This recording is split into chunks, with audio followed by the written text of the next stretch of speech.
Hello, Simone. We had a reporting team over at our house from France that are doing a documentary. And they Really nice asked people. really nice people. Yeah, they asked a question that I thought was really interesting to us, which was, are you concerned about some groups being like really high fertility? Are there groups that you want to be lower fertility that scare you in some way? And this is a complicated question because the core answer is no, not really. But it's important to explain why the answer is no, because I think to a lot of people who are aware of, we are genetic realists. Like I realize that there are things that are heritable within human populations. And we Totally. do have a level of concern where I'm like, it's not really concern, it's just planning for the future because it's just a truism and there's nothing that can be done about it. That one of the cultural strategies that is very good at maintaining high fertility rates in the world today are cultures that disengage from technology, that engage in practices that make them economically less productive, because generally in the developed world, the less wealth you have, the more kids you have, and that maintain their culture intergenerationally with high fidelity, i.e. they don't allow their kids to be deconverted through xenophobia, through dehumanizing other groups. And so this cultural strategy has co-evolved across many differentiated cultural groups. You'll see it in some Muslim groups, you'll see it in some Christian groups, you'll see it in some Jewish groups, you'll see it in some Buddhist groups. And invariably, these groups typically have much higher fertility rates than the individuals near them. And so people would think, oh, then what you must want to do is lower the fertility rate of these communities. Would you like to know more? And to me, that only really matters insofar as you live in a socialist system where groups are specifically building hacks that allow a group that is completely economically parasitic to very high fertility. Right. In that case, it can be damaging to other individuals and to state structures in a way that is intrinsically unsustainable and will eventually lead to the collapse of the state. So people might hear this and be like, what do you mean? Okay. Imagine hypothetically, there was a country that narrowed a group within it out. And this group was incredibly high fertility, but economically totally unproductive, technologically totally unproductive, and really did nothing to even contribute to the country's military or defensibility, right? This group had triple the fertility of their neighboring groups. Eventually, they would be the majority population in that country. Then the country intrinsically collapses because that country then cannot it cannot produce the additional goods and the additional wealth and the additional technology, which is being siphoned by this high fertility community. And so either it ends this system or it eventually collapses. There is no other alternative. The only other alternative I can think of is some faction within this parasitic community goes, oh shit, we shouldn't be doing this anymore because this is unsustainable and we're going to be the dominant group. And so we need to start doing things like start engaging in the military. We need to start engaging more with technological productivity. We need to start working more.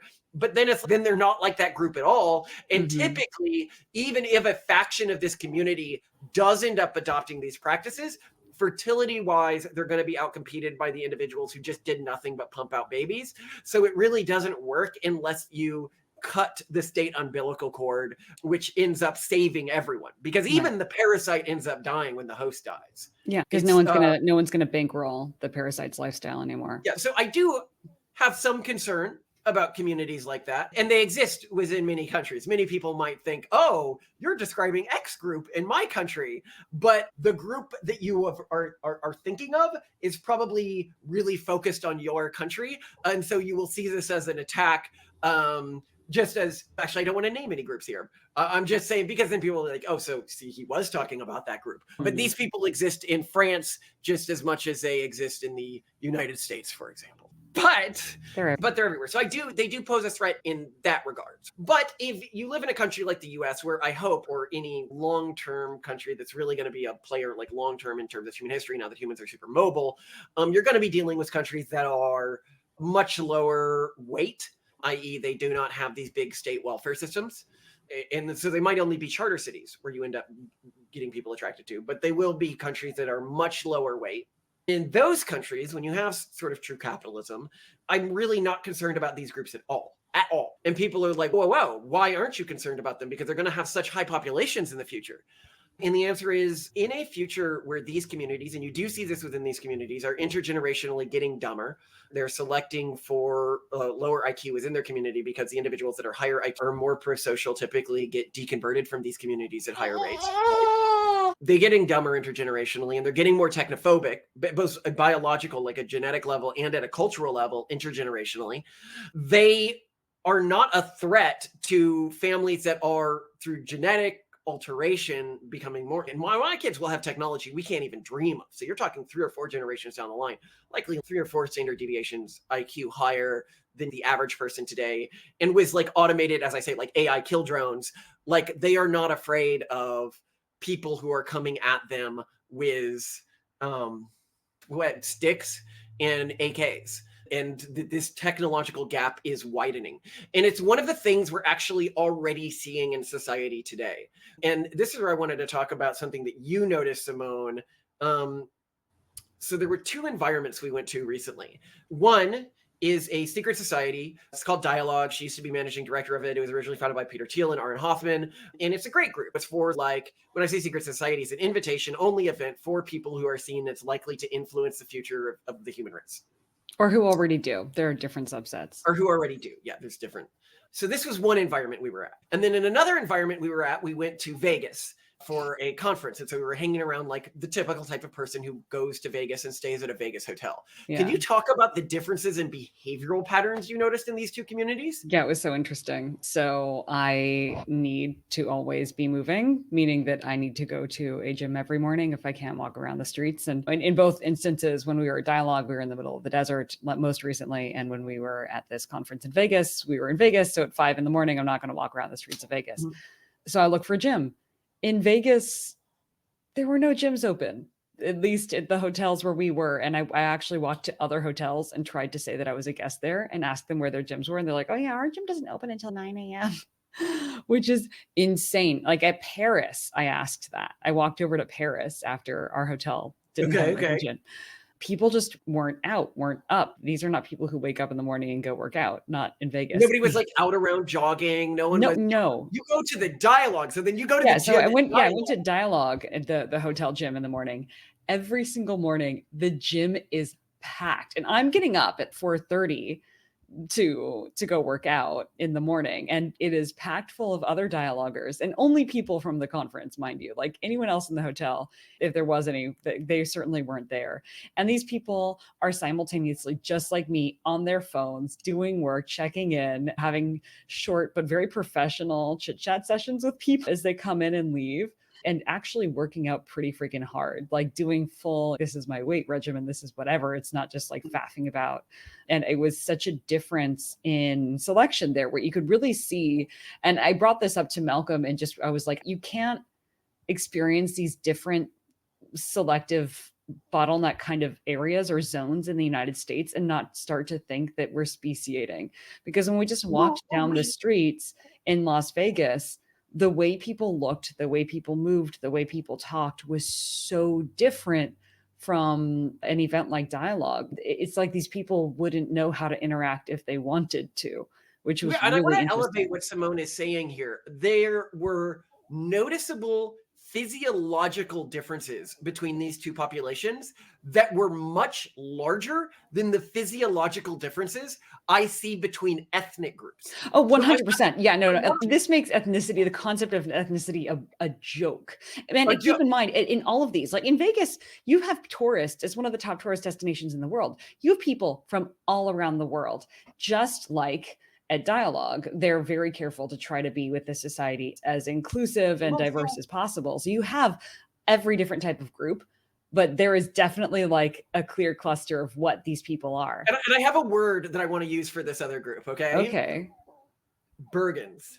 So in the Trolls movie, there's this villainous race that then becomes good guys, but these people, when I looked at them, like the average Vegas visitor or the average dialoguer? The average Vegas visitor. Okay. Looked like a Bergen. And I'll put some videos on the screen here and people will be like, oh, I know the type of person you're talking about. I know the Bergens. I've seen the Bergens. I'm looking this up because I don't watch Bergen Trolls. And I will make it.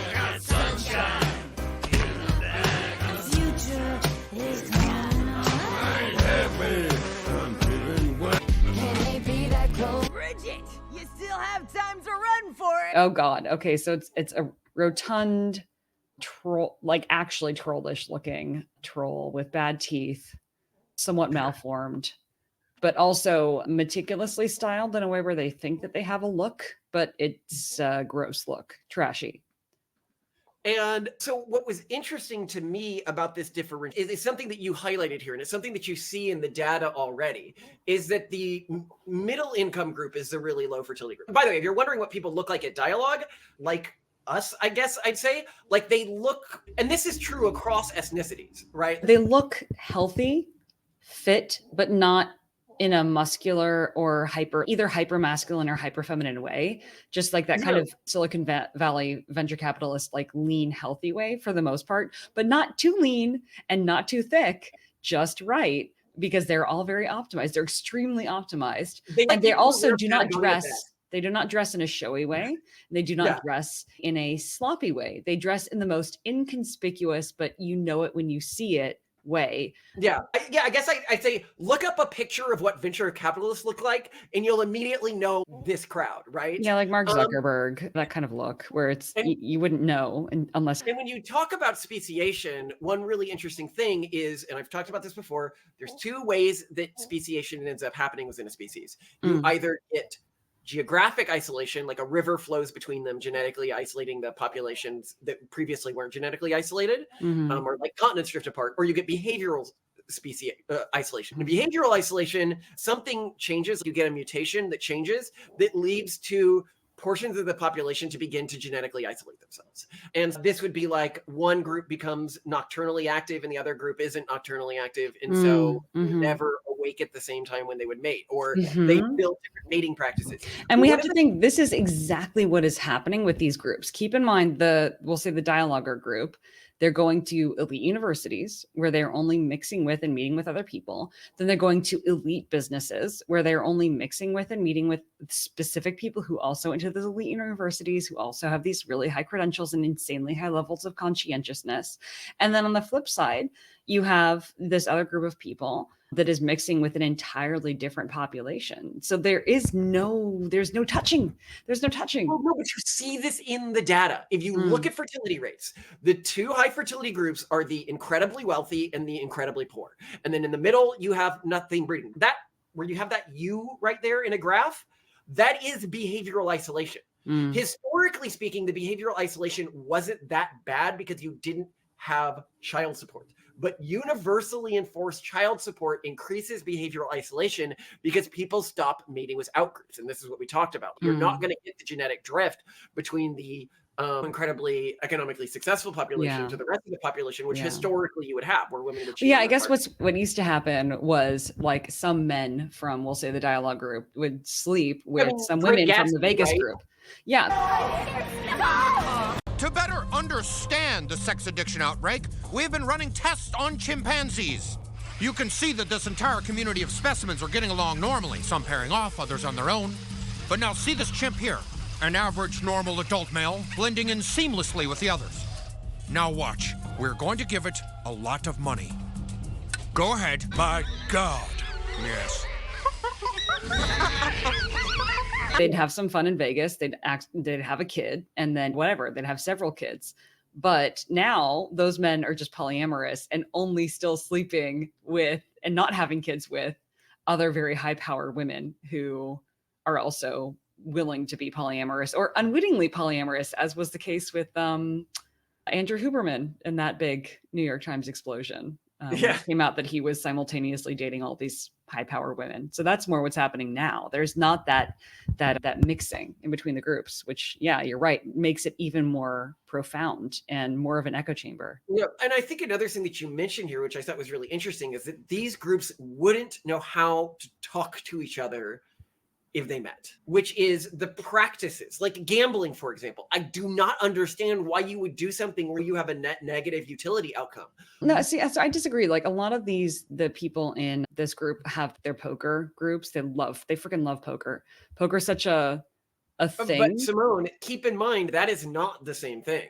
Yeah, it's not slot machines. That's right. No, it's not the same thing at all. It doesn't have a net negative utility outcome. Mm. So if you are playing poker with a group of friends, that has a net neutral utility outcome because you don't have the house. I see. Yeah, because like the people we know in our circles who gamble do so in poker tournaments or among groups of friends and not at casinos. Yeah. For the most part. So consider the difference in that behavioral pattern here, right? Yeah. But even like the things that they engage with, the ways that you would talk to them, you are increasingly getting behavioral isolation between these communities. Mm-hmm. And I should note, every year more irreconcilable. Yeah, I am not saying this is a good thing. Mm-hmm. I am not saying I want this for society. I think it could be a pretty bad thing. I think it's a terrible thing. And you know where else you can see it these days? And this is so pronounced is when you look at streaming platforms. And then there's this like huge segment of shows where you're like, I don't get it. Who is watching this? Which is really interesting.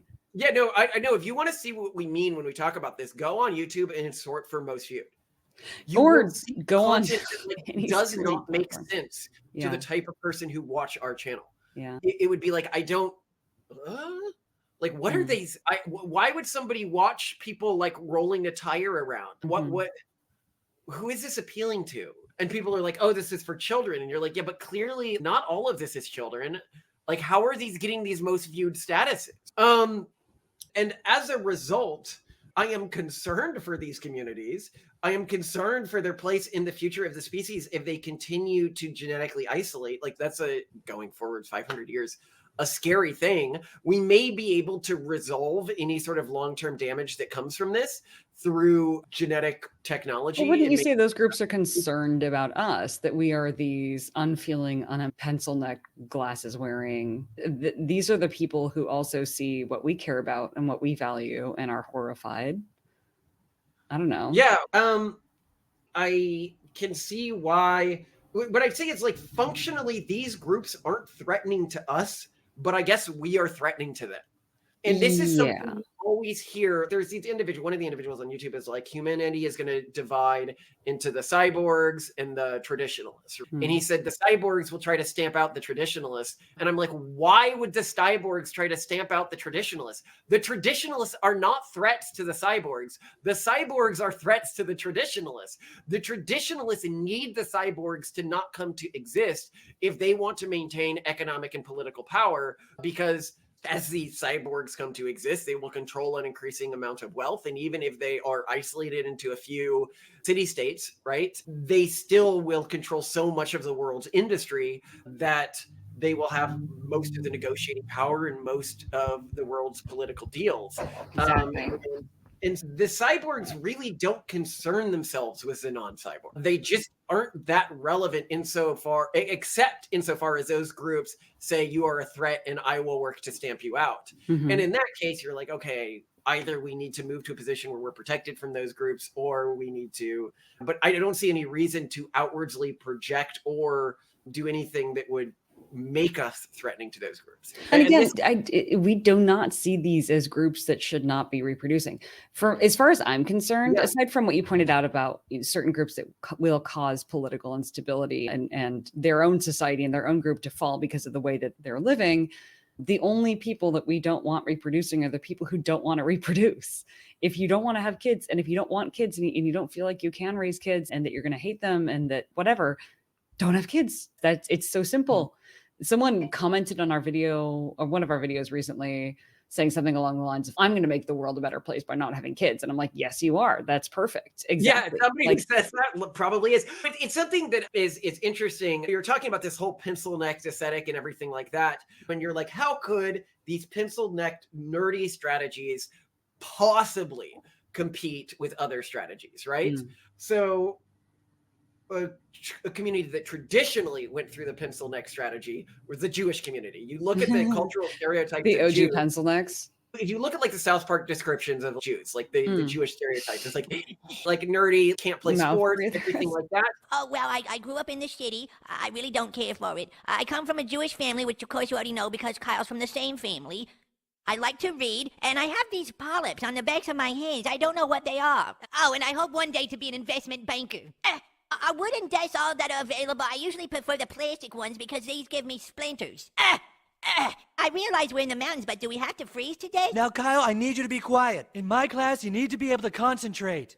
Concentration is the key to succeeding in my class. Maybe we'll have to send him to concentration camp. Ah! Damn it, damn it, damn it! Cut me! Oh my! I haven't seen a Jew run like that since Poland 1938. Dude!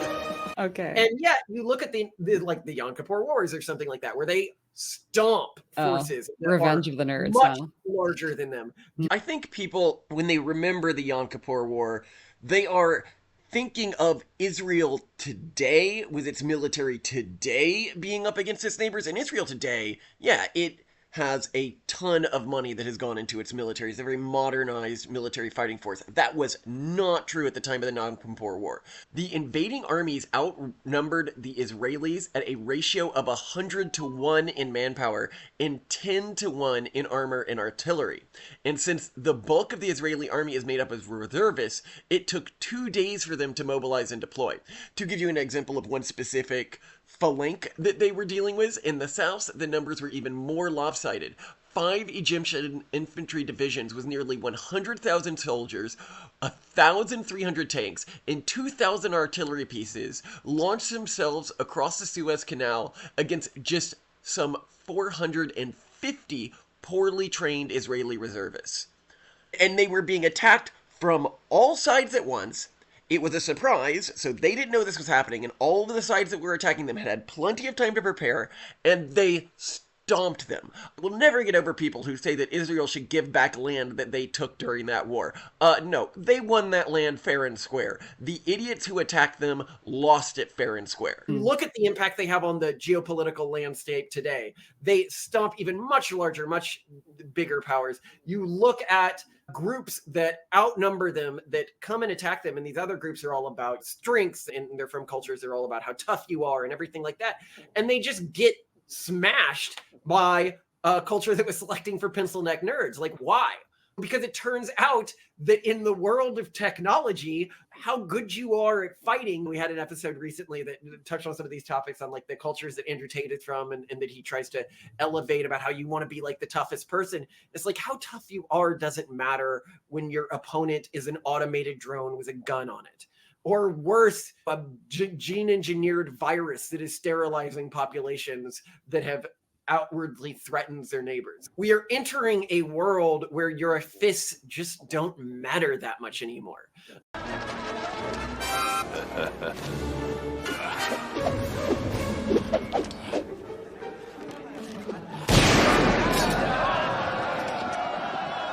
And we've already entered that world to an extent. So to ask why I am not concerned about these communities and why I think it is always a bad idea to try to limit fertility of groups that you disagree with, it is, I guess it's a thing, right? Like if I came from a different culture and my strategy was different, if I was taking a traditionalist technophobic strategy, the way I beat my neighbors is by sterilizing them. If you're taking because you're going to be at the same tech level as these other people. And so then it's the bigger number wins, right? But if you're going with any sort of a pluralistic strategy that is incredibly technophilic, the last thing you want to do is to try to sterilize other groups that are taking different strategies than you. Because that makes you a threat to those groups, which makes wiping you out necessary for those groups. Well, but also if you're trying to wipe out those groups, you're eliminating the very thing that you value. Which is diversity within the human population. Yeah. I think that the strategy that I am adopting and that will end up winning, and I can be provably wrong here, right? That's the thing. Yeah. If the strategy that we are raising our kids within is not economically productive, is not technophilic, is not really engaged with technology, if it turns out that engaging with technology doesn't give groups in the future an enormous industrial and military advantage, then my key theses are wrong and my group deserves to go extinct, right? Yeah, and so also those who think that we're taking a dumb approach or who do not like what we're doing, don't worry. If you think we're going to fail, then there's nothing wrong with us because we're going to fail and we won't be a problem for you. Yeah. Everyone wins. Everyone wins, yeah. And I think that this is... God, I don't remember what I was going to say here. Do you have any further thoughts on this? I would point out just one additional thing is anyone who believes that there are certain groups that should not be reproducing is truly, by definition, a eugenicist, because they believe in coercive population level adjustments to certain groups. And we are actually quite against eugenics. So there's that. I would just add, it's just not something that we believe in. And in the end, I think people I think also often, maybe I'm taking a dumb direction with this, but they associate some form of social or cultural Darwinism with eugenics as well, of let the fittest survive, blah, blah, blah. But you can't have real evolution when you are artificially messing with a system.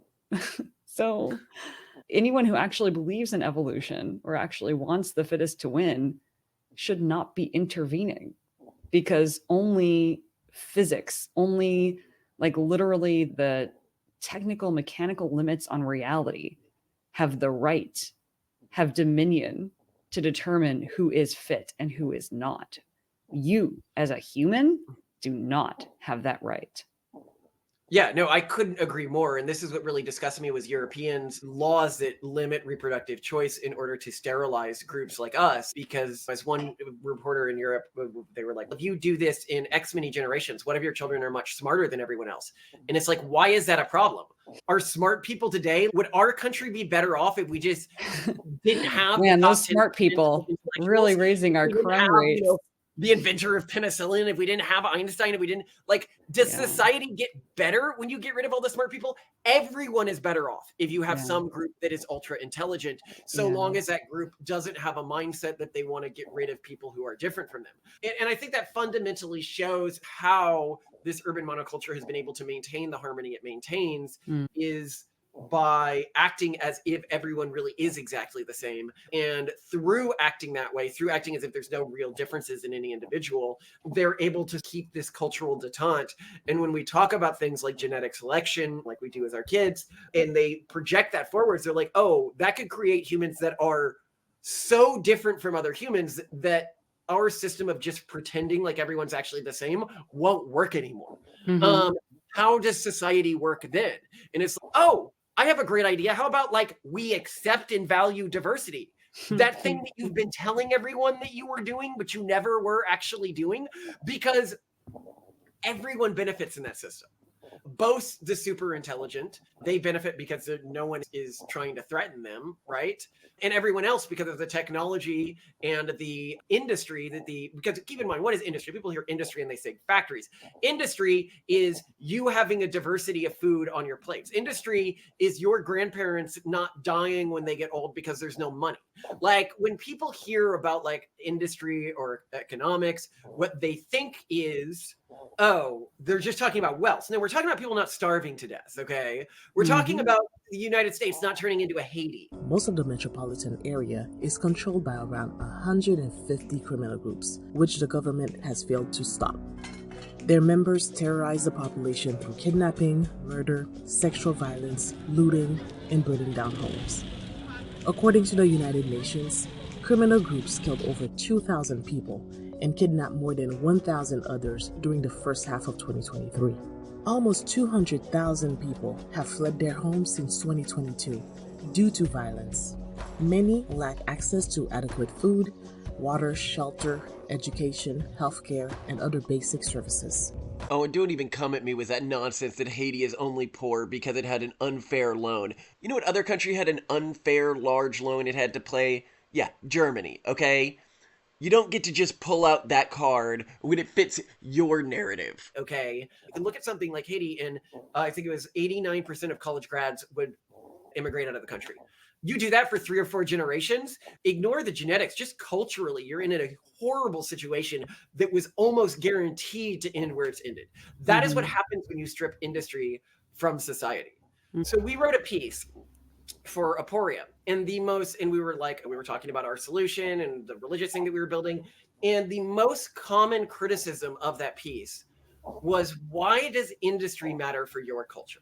Like, why do you care so much about technophilia and industry as a cultural group? Why is it important to keep that intergenerationally? Why not just go back to one of these older systems and fix fertility rates by disengaging from technology and industry? And the answer to me was just so obvious. I don't know how they didn't see it. If you are a technologically or industrially unproductive group, you live at the whims and privilege of your neighbors. 100%. The Amish in this country are high fertility, but they are only allowed to maintain their culture and their cultural strategy because their neighbors have decided to allow them to do it. Yeah, they live entirely at the whims of the US government and, in general, voters being okay with them living their lives the way they do. Exactly.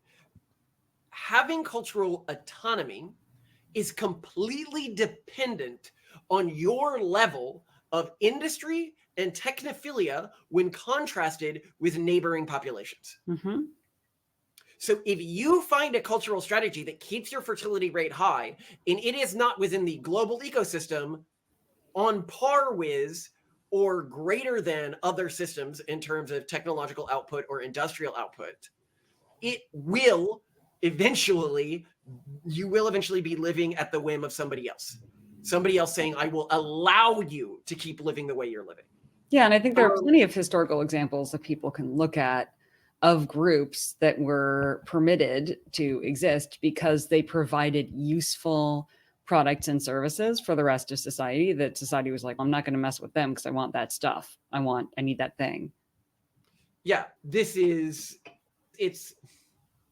is interesting to me that people could be so blind to the utility of industry and technophilia. And it's also why when I look at these groups that are like, no, just be tough, just go back to old masculine things and unga bunga your way through. It's okay, unga bungas. Like, you may exist in the future, but you will live at the whims of the cyborgs, as the one person calls, at the whims of the people who, through technological engagement and willingness to try to intergenerationally improve you.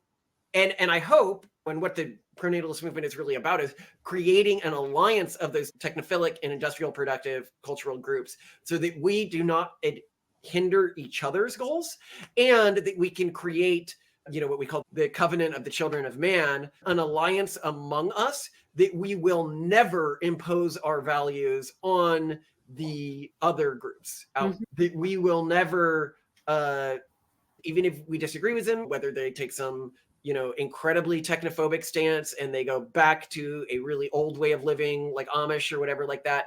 I never want my descendants threatening a group like the Amish, which are, one, of no threat to us, two, do not live off of the state infrastructure at all. They don't even take welfare. They are almost the ideal, I would say, technophobic cultural group, because the only way that they are parasitic is in relying on not engaging with the draft and not engaging with the military. And even then, I would just say, then just don't bother them. Don't bother them. It's really important to me that the winning group, the people who comes out of this as this industrial and scientifically productive group, has pluralism so ingrained in who they are that they never go and try to stamp out the others. And why is that important? Why is that existentially important? Because if you don't ingrain that in them, if you allow racists or supremacists to come into this community, and one faction of them becomes smarter than the faction that I'm a part of, i.e. they end up having better genetic technology or better technological technology, and they end up a few standard deviations smarter than my descendants, then they'll decide that my descendants need to go.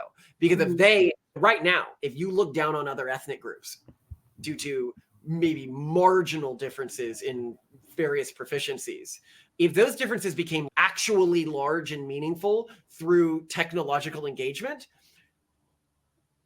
those individuals are going to look at my descendants the way that they looked at, unless my descendants happen to be in the most winning of winning groups, which I think is an unrealistic expectation, the way that they look at other ethnic groups today, which is why we have to be the one area we cannot really brudge on the Pronatalist Alliance is not allowing these individuals in, because as they become technologically and genetically uplifted, they become a threat to everyone else. If they have any of these sort of pre-encoded, either culturally or in any other capacity beliefs about certain groups being superior to other groups and having the right to impose their value systems on other cultural groups. There you have it, Malcolm. Love you to death, Simone. I love you too. Okay, I'm going to get the kids up